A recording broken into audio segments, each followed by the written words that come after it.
This devotional is for Monday, February the 13th, 2023. The title, When the Chickens Come Home to Roost.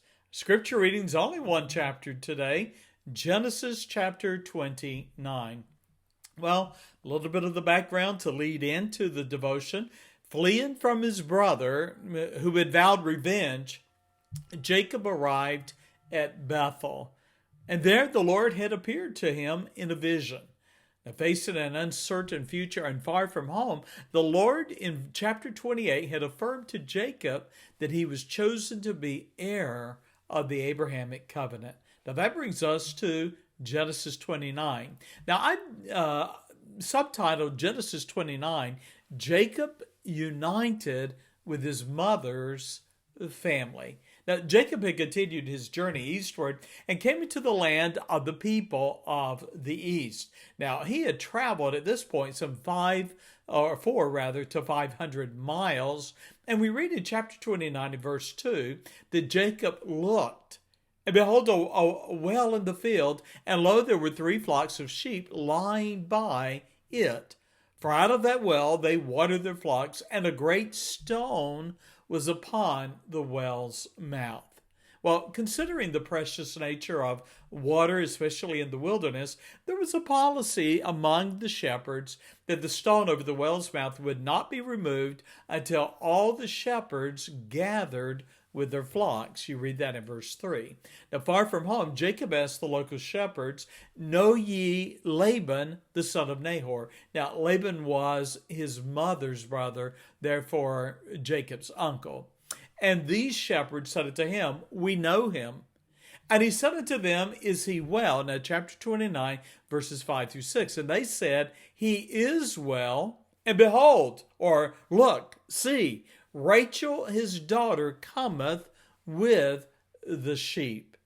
Well, Jacob, breaking the rule to keep the mouth of the well sealed until all the flocks were present, we read in verse 10 that he rolled the stone from the well's mouth and watered the flock of Laban, his mother's brother, which Rachel, the daughter of Laban, tended.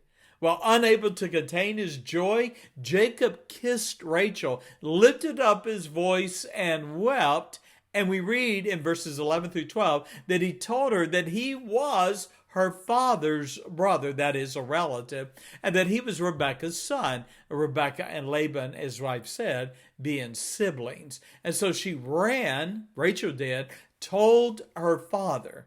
Well, when Laban received the news that his nephew, the son of his sister Rebekah, had come, we read in verse 13 that old Laban ran to meet him, embraced him, kissed him, and then brought Jacob into his house. Well, in verse 14, Jacob remained in his uncle's home, we read, for the space of a month, when Laban proposed to his nephew that he should not continue serving him, verse 15, for naught, that is, for nothing. Therefore, what shall thy wages be? Well, the scriptures reveal a detail that will become the basis of an unfolding drama in the chapters that follow.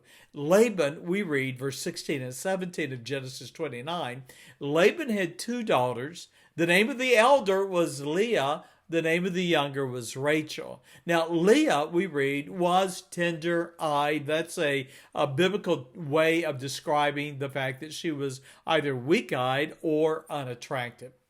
But Rachel was beautiful and well-favored. Laban, as we will see, was a sly businessman, and so he reasoned with Jacob, verse 19, "It is better that I give her, that is, give Rachel, this beautiful daughter to thee, than that I should give her to another man." Now, verse 19 then, Laban agreed that Jacob would labor 7 years for the hand of his younger daughter. Now, Jacob was smitten with Rachel's beauty, and we read that the 7 years he labored for her to be his wife seemed unto him but a few days, for the love he had to her, in verse 20. Well, in verse 21, when the 7 years was ended, Jacob demanded that Laban give him Rachel to be his wife. Well, as you look at Genesis 29 and verse 22 through 30, I would title this section, Be Sure Your Sin Will Find You Out. Now, under the pains of deception, Jacob soon learned he had met his match through dealings with his uncle Laban, a master of trickery and chicanery. Because the bride's veil was over her face in modesty for the wedding feast, Jacob only discovered after that he had married not his beloved and beautiful Rachel, but he had married her sister Leah, Laban's older daughter, the less attractive one. And he did not learn this news until after the wedding.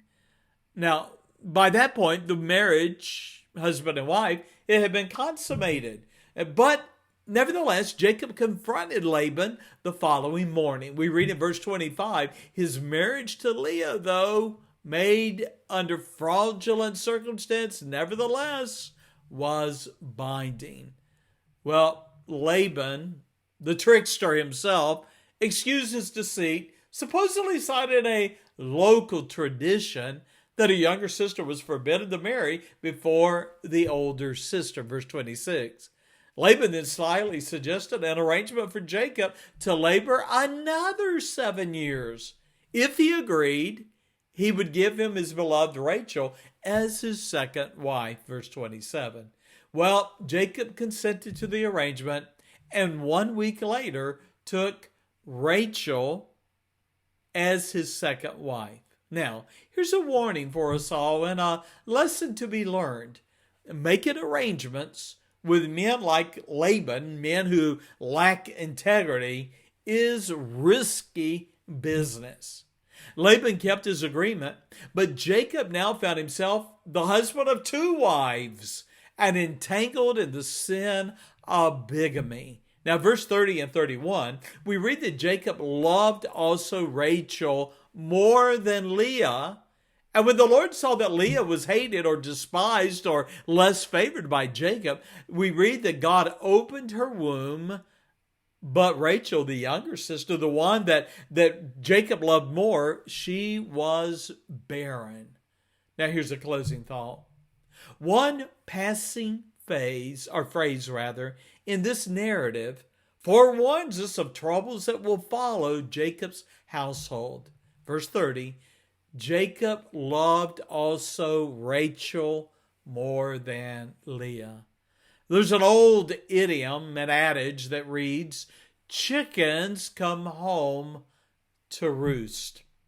In other words, it is the nature of chickens to come home to their roosting place at night, and so it is also true that the consequences of sinful choices invariably come home and catch up with the soul.